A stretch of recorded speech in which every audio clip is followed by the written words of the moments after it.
before I hit record. Hey there, welcome back. Welcome back to another episode of My Menses. I am your host, Karinda. I'm a women's health naturopath, hormone lover, and menstrual cycle educator. Thank you for clicking or tapping on me today.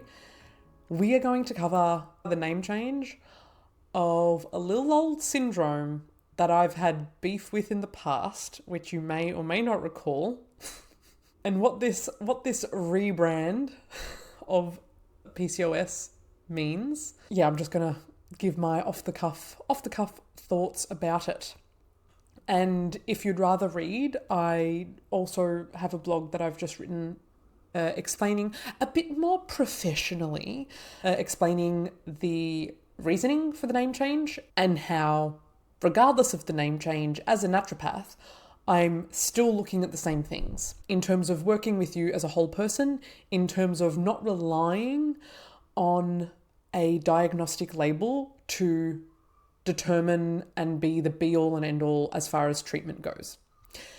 So I think I'll start off with the beef that I had with PCOS, and I did a whole episode on this. And my thinking with PCOS for years has been See, my brain goes to quote Shakespeare, and it wants to use like a rose by any other name would smell as sweet.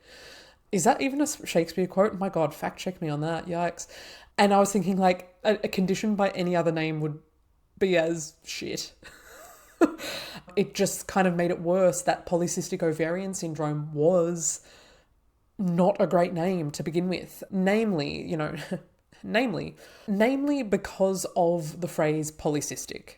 Polycystic. Multiple cysts. When the thing is that people could get diagnosed with PCOS without actually having the appearance of polycystic ovaries. And the women who do have the appearance of polycystic ovaries as diagnosed by ultrasound, it is literally just that, the appearance of cystic ovaries. The cysts are not cysts, they are follicles that have gotten to a certain point of development before they have sort of been suspended and their development hasn't progressed, and that is what impairs ovulation, which is a common feature of a lot of cases of PCOS. So that was my beef to begin with. So now they've called it polyendocrine metabolic ovarian syndrome. Cool.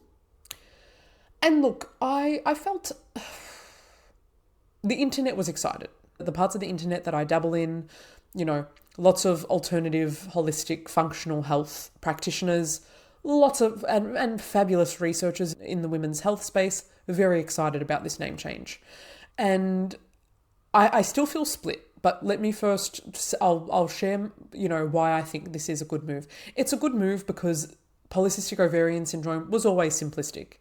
It focused on a feature of the syndrome that was almost, you could say, is the least important part of it, polycystic. That doesn't tell us anything about what causes the syndrome or other organ systems that are affected by the syndrome. It's really maybe one of the least important features. It's almost, having an ultrasound to see the polycystic appearance of your ovaries or to see if it's there or not is really just like a confirmation. It doesn't inform treatment. There's no treatment where it's like, oh yeah, let's just like blast off all the underdeveloped, immature follicles that keep building up because there's something else that's impairing ovulation, that is preventing ovulation, that is preventing those follicles from getting to the point of maturity that enables ovulation. Yeah, let's just get all these follicles out and then you won't have polycystic ovaries anymore. Like, it just, it's, no, way too simplistic. So I like the name change because, firstly, I guess, and something I've seen a lot, is that it is validating for women who got diagnosed with PCOS but were told they didn't have polycystic ovaries based on their ultrasound. Like, I can only imagine that specific flavor of confusion to be handed this diagnostic label and then told like, oh, but you don't have the thing that's in the name. So confusing. So polyendocrine metabolic ovarian syndrome. Okay, polyendocrine. It acknowledges that there's multiple layers of the endocrine system that are involved in this, not just the ovaries, not just the reproductive organs, right? The sex hormones that we think about a lot, estrogen, progesterone, testosterone, they are only really one level of the endocrine system. The endocrine system referring to the system in us that governs pretty much all our hormonal activity. Polyendocrine invites in the consideration of our adrenal glands in polycystic ovarian syndrome, which play a really, really relevant role in that they spit out cortisol, one of our key stress hormones, that can exacerbate or bring on a number of symptoms that are features of the syndrome. But more importantly, and maybe more specific to the syndrome, the adrenal glands are responsible for the production of androgens. It's not just the ovaries. The adrenals can produce these androgens like DHEA that contribute to a lot of PMOS, I guess I'll start calling it. And specifically in women who experience the androgen kind of dominant presentation of PMOS, where there may be signs like acne, or just like pimple breakouts, having very oily skin, whether that's, on your face, your chest, or your back. Hirsutism, the growth of hair in places where it's not ordinary for it to grow. You might get this like on your upper lip, on your chin, on your chest, around your nipples, or closer to your navel, above your pubic bone. And also the increased androgens will mess around with ovulation a bit. And anything that messes around with ovulation will mess around with the length of your cycles. So you might get you might have irregular cycles. And also, if the adrenal glands are working overtime, it's likely that you will feel some degree of, I want to call it stress dysfunction. Maybe you are feeling totally fatigued, totally flat. Your stress response is like flatlined, kaput, nothing left to give. Or maybe you are still in the zone of maybe feeling more anxious, feeling more amped up, waking up with panic. That's the adrenal glands are involved in that. So the new name brings adrenal glands into it, not directly, but indirectly. And of course, the word metabolic, polyendocrine metabolic ovarian syndrome. We have known, how I was trained at uni when thinking about PCOS, we were taught that it was a metabolic disorder. And to this day, for the most part, I believe that's what the syndrome, the presentation of the syndrome comes down to. A metabolic dysfunction. And essentially, to put it in the most simplest way, metabolic dysfunction, we're talking about a mismatch or an imbalance, a dysregulation in how your body takes in, uses, and stores energy. The main way that we obtain and use energy is through eating, and our bodies extract sugar from food that we digest. That sugar goes into our blood, and then it needs somewhere to go. It goes into our cells of all different tissues around our body, into our muscles, it can be stored in the liver as glycogen. And a key factor in that blood sugar regulation process is insulin. Insulin is a hormone that comes from your pancreas, produced by your pancreas, released from your pancreas in response to blood sugar levels. So you eat a meal, and depending on the quality of that meal, which is a huge thing, a huge factor, the sugar that is able to be digested from your meal will make its way into your bloodstream.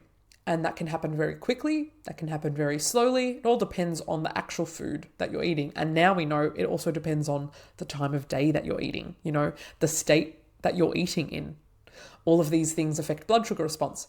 So say I have some honey or some rice, something that, with really simple carbs. I'll eat the food. The carbohydrates will be broken down into sugars in the rice. In the honey, it's a lot more direct and faster. And that sugar from the bottom of my stomach and the start of my small intestine will be absorbed. It will cross my gut lining and will go into my bloodstream. And it will spread because our blood's always circulating. So it spreads around the body.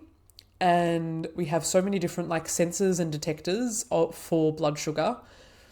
And our pancreas is responsible for sending insulin into the blood to chase after that blood sugar to make sure that it can get into our cells, to make sure that it can get to our muscles or our liver or our brain tissue, wherever we need it, right? Essentially, if blood sugar is high, insulin is put out.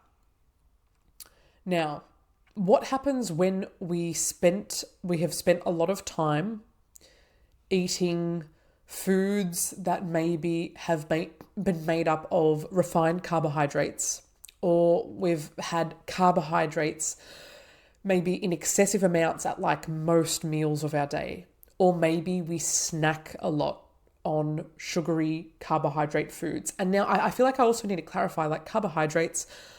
Sometimes clients just ask me what are carbohydrates? Spit some foods out at me.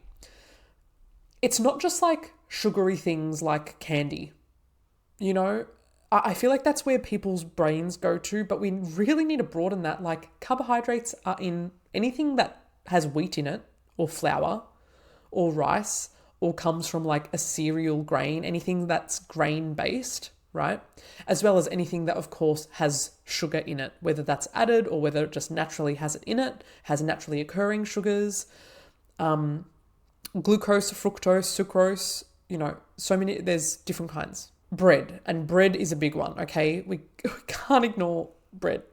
So we eat lots of these foods, and what happens in our bodies is that our blood sugar kind of keeps staying high because we're eating these things that can easily spike our blood sugar.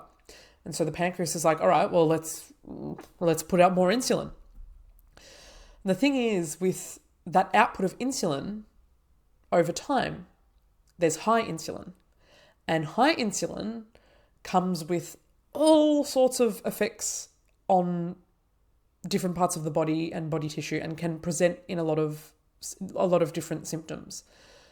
Weight gain, without going too much into the nuance of weight gain is certainly associated with high insulin output, right? And your body's doing this over time. You eat these foods, high blood sugar spike, high insulin to make sure the sugar can get out of the blood and get into the cells where it's needed. Rinse and repeat, rinse and repeat, rinse and repeat. What happens over time is this phenomenon called insulin resistance, where our cells become kind of numbed out to insulin because they're so used to it being there all the time, knocking on the cells' doors, being like, hey, can you let this sugar in? We've got this sugar in this blood. It can't stay here. That's going to be a problem. Can it come inside? And the cell's like, yeah, all right. And after enough time, that knock is just getting too loud, too frequent, and the cell's just like, no, I'm not answering the door. I'm not letting this sugar in, right? Another way you can look at that is that cells in your body, literally you're made up of cells. Every organ, every tissue, every part of your skin, everything is made up of cells, right? All of these cells have a lock on it, you could say, that opens a door that allows sugar in. And insulin is a key to that lock. And when that key gets used over and over and over in excessive amounts, to put it in another way, in amounts that are beyond what our human bodies evolved with, in amounts that are unnatural for our human bodies to handle, pestering that lock with the insulin key over and over again, it kind of distorts the lock.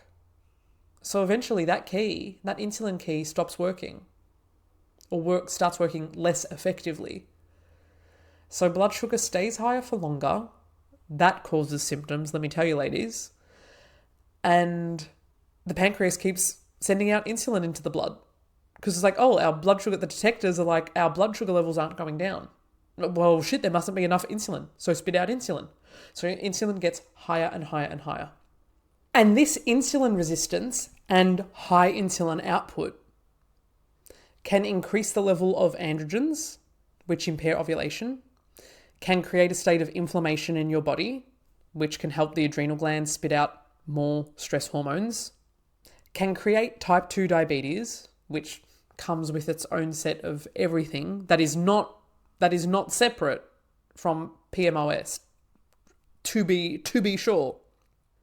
And that high insulin also does this thing where it reduces the level of this protein that we all have called sex hormone binding globulin. It's one of the limiters on how much of our sex hormones like estrogen, progesterone, or testosterone is available to our tissues at any time. So whatever hormone we have floating around, a portion of that will be bound to sex hormone binding globulin and so not able to be used by our tissues.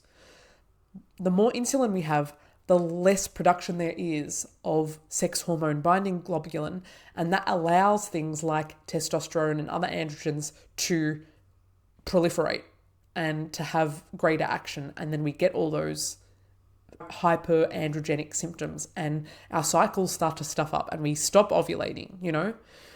So I actually have a diagram of like what we call the pathogenesis, which is like how a disease starts. We have pathogenesis of what it was then called polycystic ovarian syndrome. That's a complex one. But down here, we've got a really simple one, and I don't know if that's going to flip itself around when I edit the video. But essentially, we've got insulin resistance that leads to hyperinsulinemia, which is high insulin levels. And you can see we've got less sex hormone binding globulin increases testosterone. We've also got stimulation of our theca cells, which are in our ovaries. They produce more testosterone. And by having larger theca cells and producing more testosterone together, we get impaired ovulation or anovulation.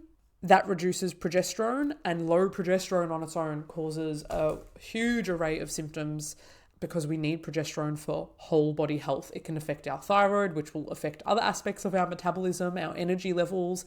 It can affect our immune system. So we might find that we are more susceptible to infection or take longer to recover, or our bodies have a harder time managing a viral load.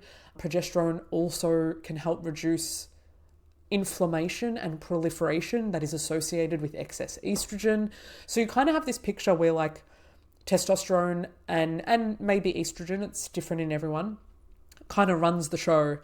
And when you don't have ovulation, you don't have progesterone, certainly not in sufficient levels anyway.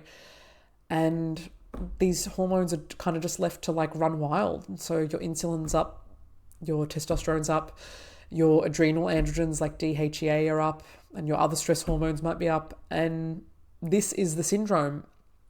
So that's explaining the new name a bit. And I think the thing I really want to highlight there is that that's how we've always looked at it. Nothing has changed about the syndrome itself, the features of the syndrome. No, they've just changed the name to reflect it. So I would encourage you, if you have been diagnosed with PCOS or you suspect it, I encourage you not to get too caught up in the name, because the name doesn't change much other than hopefully more women feeling a bit more seen, a bit more validated, a bit less confused when they receive the diagnosis. Hopefully the language change also helps doctors be able to better explain how it relates to their metabolism as a whole. I mean, I hope so. Anyway, so this was published in the Lancet. It's like they've made a consensus. They used a lot of different methods to come to this consensus, and It's a part of a 3-year kind of like transition plan to like really change the clinical language everywhere. Don't get too caught up in the name, because a condition by any other name would be as shit.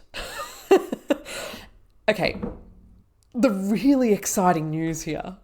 Yes, there's exciting news. The really exciting news here is that pathogenesis that I explained for you, that pattern of high insulin and high testosterone, we have so many cool tools and strategies and treatment options to make those happenings not be happening in your body. We have so many things that can reduce insulin, that can improve your blood sugar response, that it can improve your insulin sensitivity, where your cells that were once like, oh, go away, stop knocking at my door, insulin, they're like, oh, okay, yeah, okay. No, yeah, I'll open the door, okay. And they start to warm up to insulin again. And this stuff is also based in evidence. Unfortunately, it's just not always in alignment with the mainstream model of healthcare. Cinnamon, one of the species of cinnamon, can improve insulin sensitivity. That's not the kind of thing that your doctor or endocrinologist is going to be telling you if you've just received a PCOS diagnosis, unfortunately.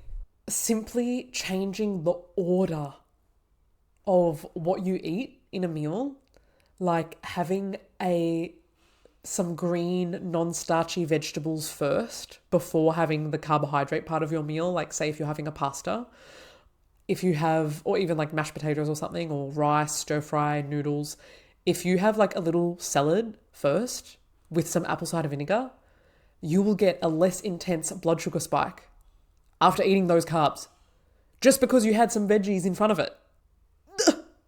And the other cool thing that your doctor probably isn't telling you about is that if you focus most of your calories in daylight hours, which I know sounds obvious, but I know a lot of us can be late night eaters, that influences the blood sugar response to a meal and the insulin output and the sensitivity of your cells' insulin receptors.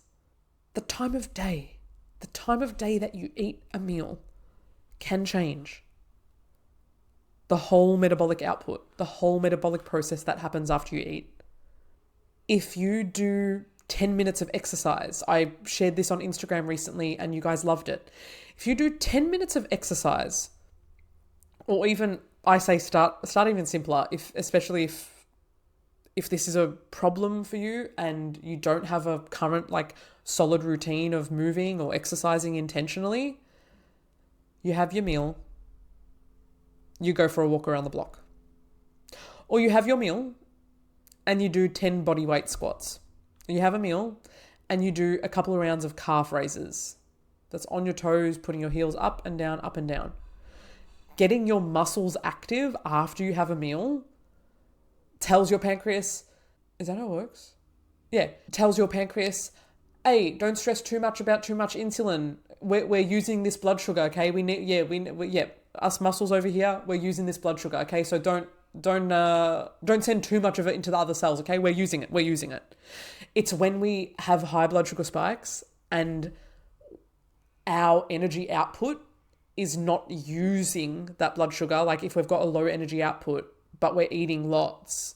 I mean, that's the basics of it. That is the basics of it. I know some people don't like to, again, when it comes to weight, don't like to simplify the issue that much. And I agree, there is so much nuance attributed to weight gain, weight loss, how we store energy, how we use energy. But if you're consistently taking in, especially like high sugar foods or meals that result in a high sugar spike, and your muscles aren't putting that sugar to use, you're not moving in a way that is putting that sugar to use, your body's going to get the message that like, oh shit, send out all that insulin. Like, my God, we need to pack up this sugar from the blood. So many things you can do. And that's just 4 things. that are free. I don't think you have to buy cinnamon. Or just use more of the one that's hiding in the back of your pantry. But they are low cost or free things that you can do to start reversing your insulin resistance today. And that leads to reversing the existence of this syndrome in your body. And I make it sound simple. I know I make it sound simple. And it can feel hard, of course, if it's a massive change, of course that can feel hard. And this is why I love what I do. This is exactly what I'm here for. I have specific tools that help these specific things that are going on in your body. And I don't just like say, yep, this and this. I work with you. I'm like, okay, how can we make this applicable to your life? How can we make this so achievable for you? How can we make this so doable for you? What blocks or obstacles do we need to get through first to ensure that you can actually take action that is designed to undo the patterns in your body that are perpetuating this state of illness? Whether it's PMOS or PCOS or endo or PMS or PMDD or acne, whatever it is, that's the same foundation. Here's something that I want to leave you with for your consideration. You go to the doctor for your PCOS or your PMOS and they treat the PCOS or the PMOS because they believe, as far as their training goes, that's the problem. But the problem is not the syndrome itself. The real problem is the collection of conditions that existed that paved the way for that syndrome to develop in your body in the first place. PCOS, PMOS, all shades and colors and shapes of disease don't come out of thin air. Even when there's a genetic component, by the way. It doesn't just happen from nothing. Symptoms do not express themselves for no reason. If your GP or endocrinologist, hormone specialist, gynecologist, if they're not asking about what your diet looks like now and what it looked like when you were growing up, because that plays a role, if they're not asking you about your muscle mass and what you do to support your muscle strength and health, if they're not talking to you about your stress levels, your nervous system, and the fact that your adrenal glands might be overworking, and if they're not looking for other signs of inflammation in your body, they're going to be missing the main areas that are under stress in cases of PCOS or PMOS.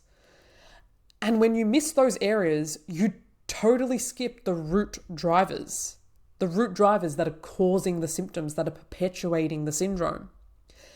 And when you don't know what the root drivers are, how the hell are you ever going to get to the bottom of it? You'll just be in this loop of like symptom suppression, right? And trying to like fix the symptoms.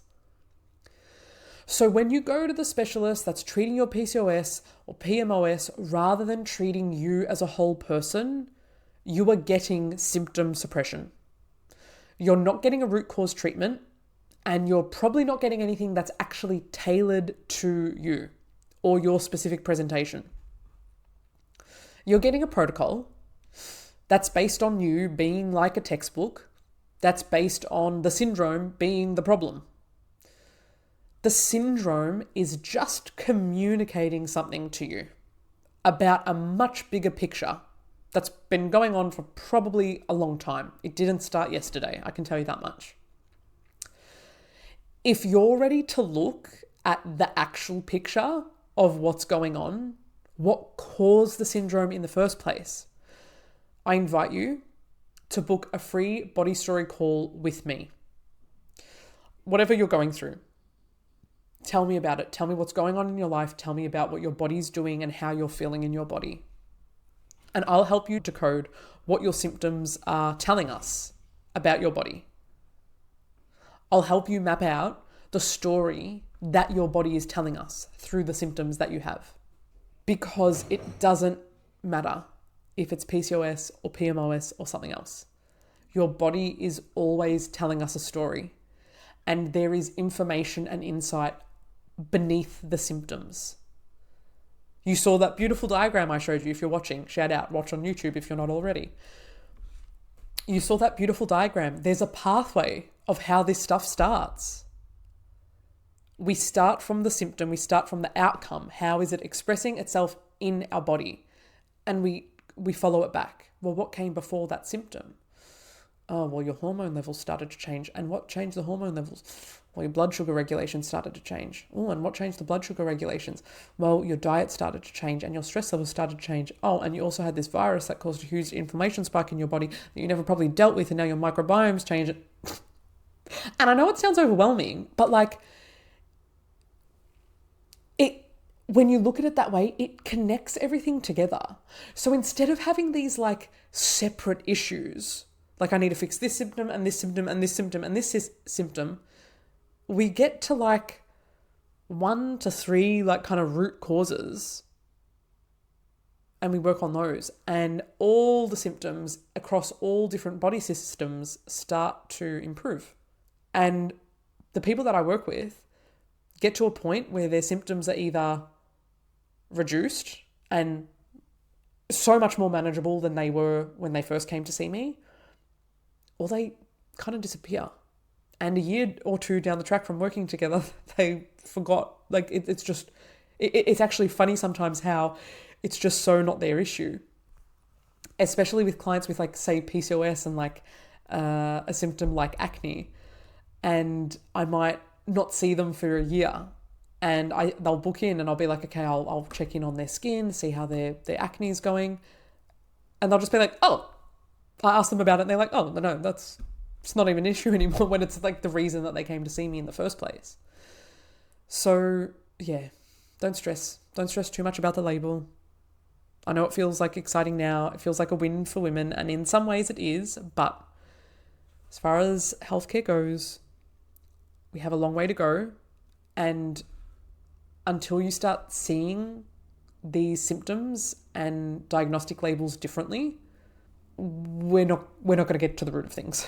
And women's health will just keep getting into a deeper and deeper, like more dire situation, which is kind of how things are heading now. But I choose to believe that the pendulum is swinging, that more of us are waking up and realizing that our bodies are talking to us, and that there's so much we can do to help bring our bodies back into balance naturally, without using crazy medications or drugs or getting intense treatments, or being told that there's nothing we can do, or, you know, being told to take the pill or get the IUD inserted into your uterus. You know, there are so many options. I'll leave it there, folks. If you haven't already, download my free cycle tracking guide if you want to get started on decoding the language of your body if you have a menstrual cycle. And if you're listening to this, I would bet that you do. So that's the best way to start. And so yeah, if you've been like nodding along, if you have a diagnosis of PCOS, if you've been interested in the name change because you kind of relate to some of the symptoms and it's opened your eyes a little bit, and you've just been like, oh yeah, should I understand the links that Karinda's making, book in for a free body story call. You've got nothing to lose. You'll like the worst case scenario is that you book the call and I'll leave you with something that I would suggest getting started with based on what I think your body is telling us, based on what you share with me. And the best case scenario is that I share that with you and you're happy with it, and you like my analysis and feel seen in my analysis of what your body's telling us, and you want to do more work with me. But there's no obligation. So book in for a free body story call. I'd love to meet you anyway. Take care, guys.